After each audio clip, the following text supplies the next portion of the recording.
That's going to be the way we'll really make evaluations. So we're first up is the Overt Drug Market Strategy Program from the City of High Point, North Carolina. Police Chief Jim Faley and Pastor Jim Sumi. Are you here, please? Yes.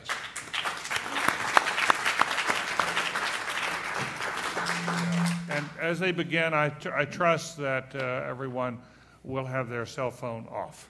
Thank you.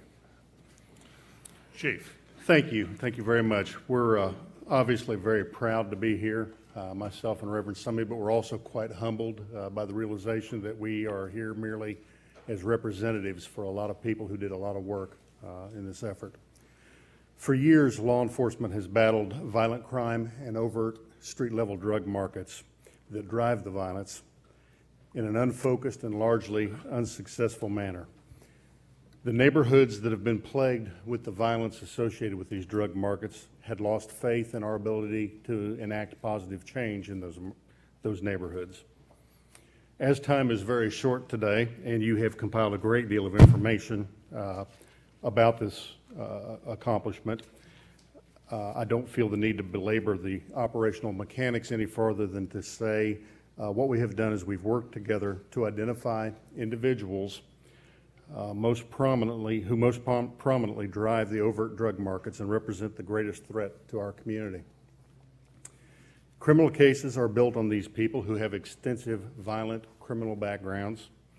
These people are confronted by the community as a whole and offered assistance to make life and behavioral changes through job training, jobs, transportation to jobs, housing, whatever may be needed to make those lifestyle changes.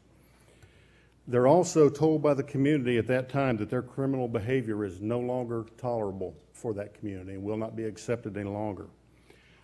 Shortly after that, they are confronted by a group of law enforcement officials and prosecutors who showcase the special treatment that they will now receive at the hands of the criminal justice system should they continue their life of violence. The bottom line is they must quit or face the very real likelihood of spending a very long time in a state or federal penitentiary, perhaps even life, because of their significant violent backgrounds. Drug dealing and violence disappear almost overnight.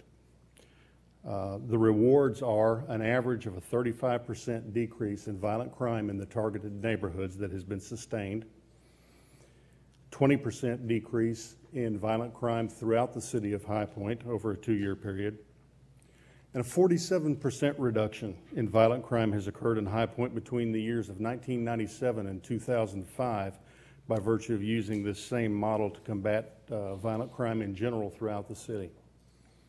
Ladies and gentlemen, in a 30-year law enforcement career, I have never seen an effort like this. This produces results that are so dramatic, they seem almost incredible. It is sustainable.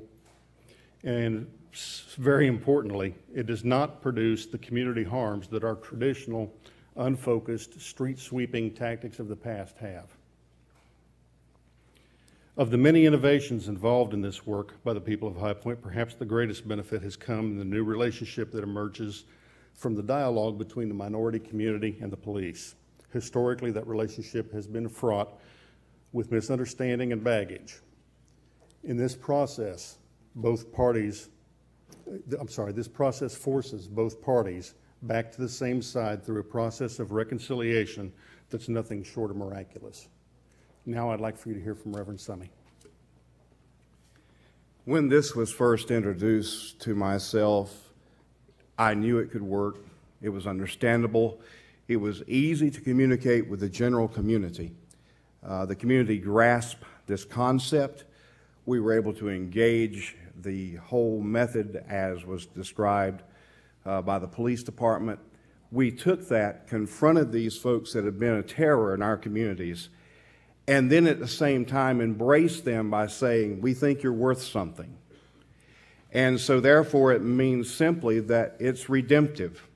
And that's what sells it to the community in general. As the chief just said, so many times police and community have not always seen eye to eye. On this, we easily could. And coming together, giving people a chance, working with them to change their lives, and then seeing the benefits of the community, that people can sit on their porches, kids can walk down the street, walk to school, they can even walk to church, for heaven's sakes. And on top of that, we're working together like we never have in all of our lives. This is the most fantastic thing I have ever seen, whether it was inside or outside the church.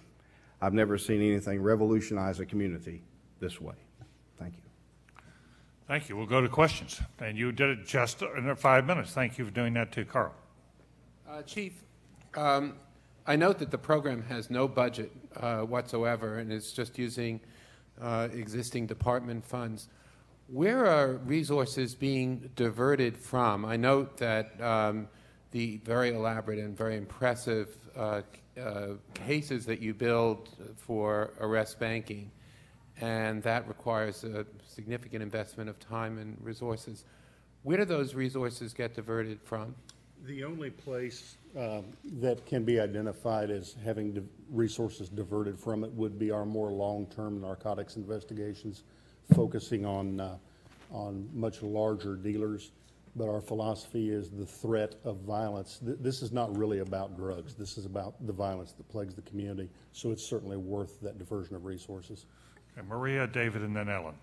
Two questions. One is the threat of violence when you have the intervention, the call-in, the potential for retaliation, one. Two, the report also identified the economic challenges for the people who choose to step out of drug dealing, but what are their economic opportunities, and how is the community trying to respond to that? Wow. Would you handle the second part? I'll handle the second part. I don't remember the first part. The potential for retaliation. We actually did, in the very early stages, have one case of attempted retaliation against one of the community members who was working with us.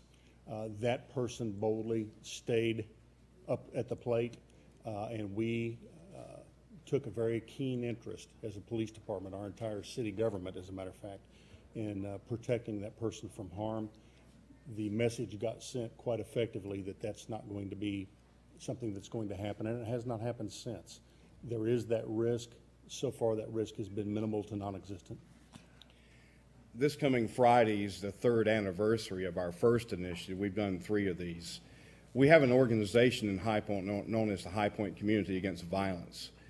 We have a resource coordinator that when we get these individuals before us, we say, what do you need? What do you need help with? They fill out a needs sheet. We start helping them get in contact with potential employers, getting them food, assistance, clothing, job training, the whole works, education. We just simply seize the moment in their life and help them, and it's all of us working together. David? The goal is obviously to get people to leave drug dealing, but do you have any information about what % of these people are doing that versus, for example, moving to another city to deal or dealing from a different spot indoors, I'm not out nodding on my the head street? yes, but the answer is really no, other than I do have some information. First of all, the mission is not to get them out of drug dealing. The mission is to, frankly, get them to quit committing acts of violence associated with their drug dealing. It's almost a marketing strategy change. The drug dealing is a secondary issue to the violence.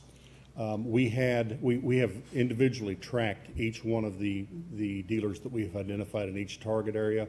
We conduct follow-up visits. We have networked ourselves with the other law enforcement agencies, or a great number of the other law enforcement agencies in the state, and we routinely run Office of the Court records checks to see if these people are reoffending. Some of them do reoffend, and we file the cases that we've banked and prosecute them to the fullest extent. There are success stories of people getting jobs and going on and becoming very productive. Frankly, the largest group of these folks, and we've just recently gotten the help from some researchers to try to help us pinpoint where they're going, but the largest group actually just falls off the radar screen. They're never known to reoffend again. We don't know that they've been successful, fully successful in their efforts. But our main purpose has been served. They're no longer committing acts of violence. Ellen, we have less than a minute. Can you talk a little bit about the limits of replicability?